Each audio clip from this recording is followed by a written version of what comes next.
Hey, what's up, guys, and welcome back to my reading journey. The new day, the new story, and today it's a ghost of a chance. So let's begin. Actually, a hard, repeated Mrs. Kingsawing, pathetically hard. No idea what is this.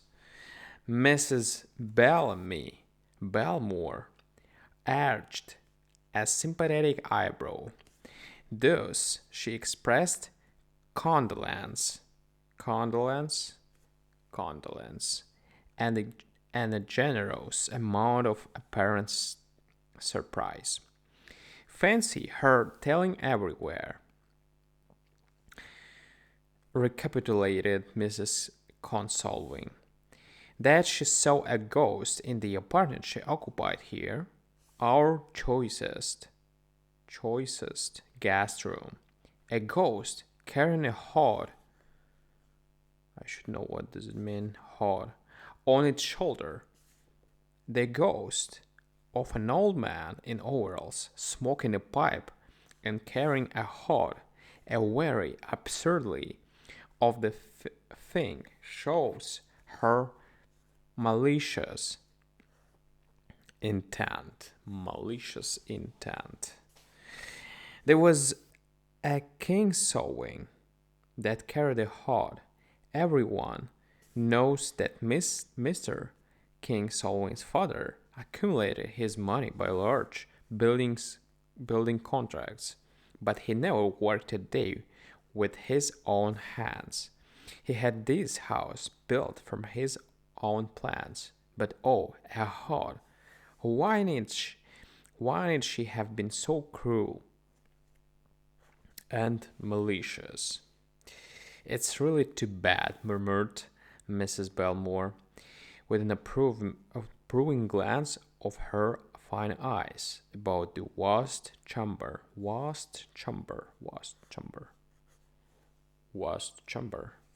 done in lilac, and old gold. And it was in this room she saw it. Oh no, I'm not going afraid of ghosts. Don't have the least fear on my account. I'm glad you put me in here. I think family ghost so interesting, but expected something better from Mrs. Fisher. Fisher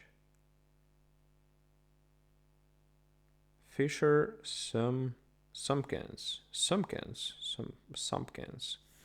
Don't they care bricks in huts?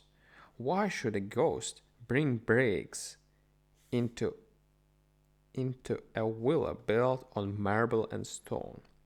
I'm so sorry, but it makes me think that age is beginning to tell upon Mrs. Fisher Simpkins.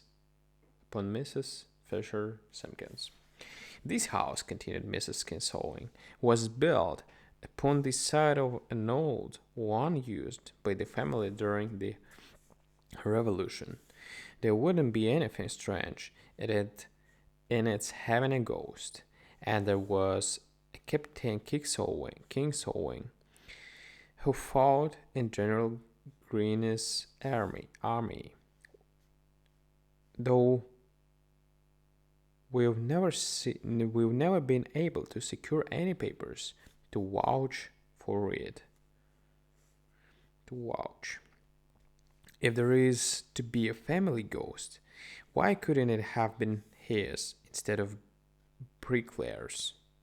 Instead of a bricklayers, the ghost of a revolutionary ancestor, ancestor,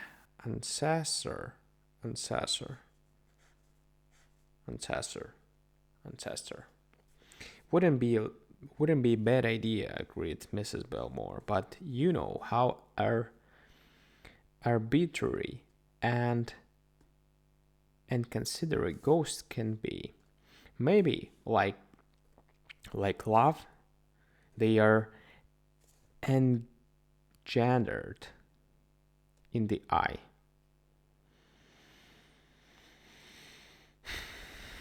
One advantage of those who see ghosts is that their stories can be disproved by a spiteful eye. A revolutionary knapsack might easily be construed, construed, construed, construed, construed to be hard. Dear Mrs. Kinsowing, think no more of it.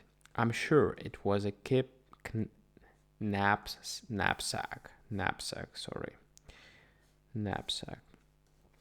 But she told everybody, mourned Mrs. Kinsowing. Inconsolable.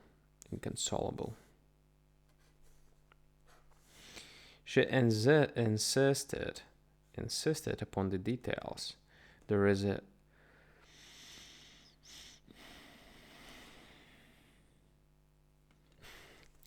the pipe. And how are you going to get out of the overalls? Shan't get into them, said Mrs. Belmore, with a prettily surprised yawn. Too stiff and wrinkly. Is it you, Felice? Prepare my bath, please. Do you dine at 7 at Clifftop? Mrs. Kinsowing? So kind of you to run in for a chat before dinner. I love those little touches of informality with the guest. They give such a home flavor to a visit. So sorry, I must be dressing. I'm so indolent. I always postpone it until the last moment. Mrs. Fisher Sumpkins had been the first large plum that the Kinsowings had drawn from the social pie. For a long time, the pie itself had been out of reach on a top shelf, but the purse and the pursuit had at last lowered it. Mrs. Fisher Simpkins was the heliograph of the Smart Society parading corps. The glitter of her wit and actions passed along the line, transmitting whether was latest and most daring in the game of peep show. Formerly, her fame and leadership had been secure enough not to need the support of such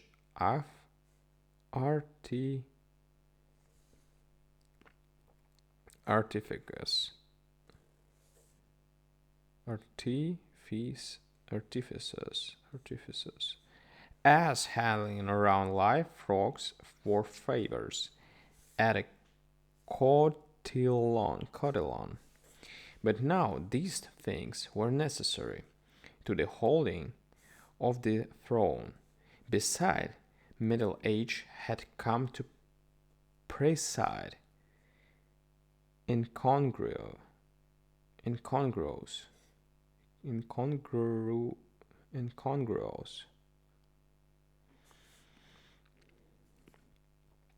at her capers. The Sentinel papers had cut her space from a page to 2 columns.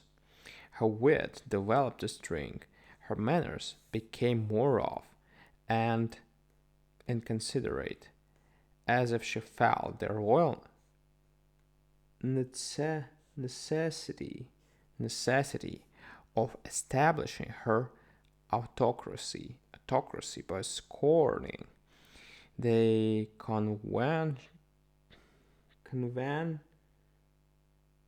conventionalities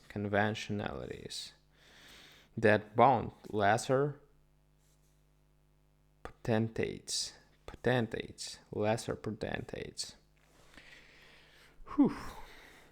To some pressure at the command of the king's solvings, she had yielded so far as to honor their house by her presence for an evening and night.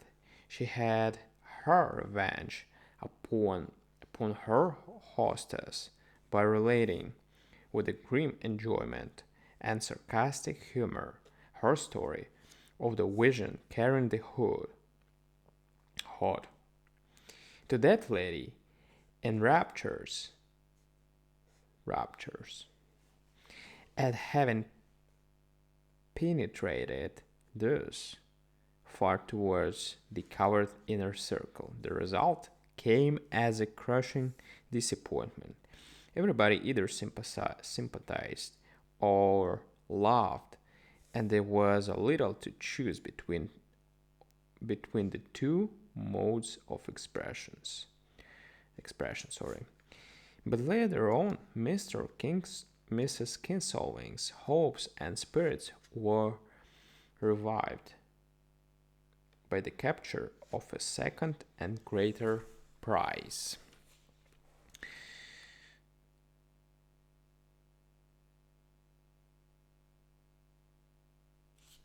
Alright, guys, I guess we should pause till tomorrow. Probably a couple sentences more. Mrs. Bellamy Belmore had accepted an invitation to visit at Clifftop and would remain for 3 days. Mrs. Belmore was one of the younger matrons, whose beauty, decent, and wealth gave her a reserved seat in the Holy of Holies that required no strenuous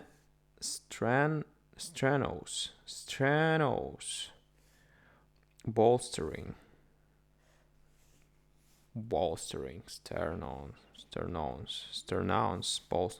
no idea. She was generous enough thus to give Mrs. Kinsolving the accolade that was so poignantly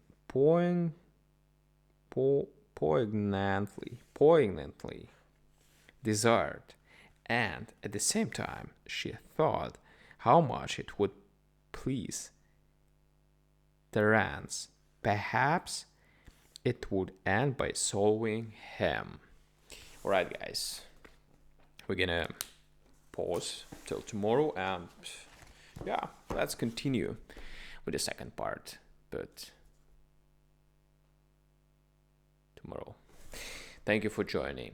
Bye.